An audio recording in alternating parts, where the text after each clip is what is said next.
Initiation numéro 11. Il n'est pas rare de voir de nombreux chercheurs spirituels se focaliser coûte que coûte sur l'amour et la lumière, reniant ainsi tout ce qui pourrait apparaître comme négatif. Pourtant, l'ombre n'est pas la partie fondamentalement mauvaise de nous-mêmes, que nous devrions étouffer par peur de devenir une horrible personne. C'est plutôt le lieu où se trouvent nos peines, nos souffrances, nos besoins inassouvis, nos traumas.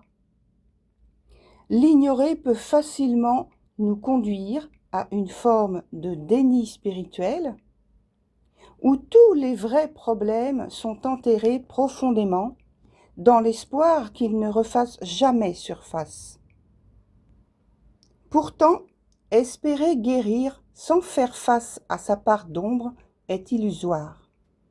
C'est comme poser un gros pansement sur une méchante blessure. Même si on ne la voit plus, elle fait toujours mal.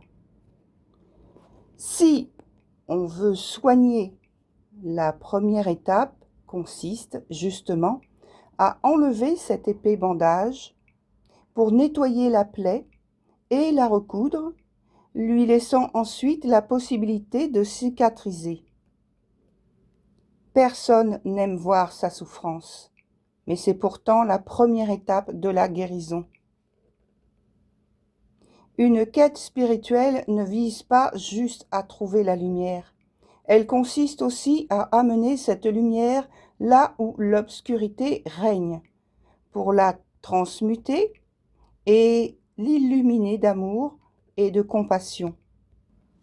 Puisque cette carte apparaît aujourd'hui, il serait bon de prêter attention à votre part d'ombre, car elle a un message à vous délivrer.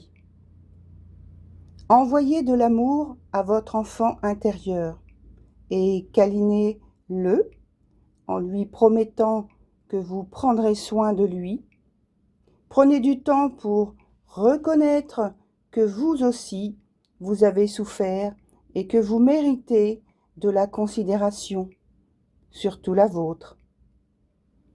Prenez soin de vous, pardonnez-vous et surtout, ne soyez pas trop dur avec vous-même.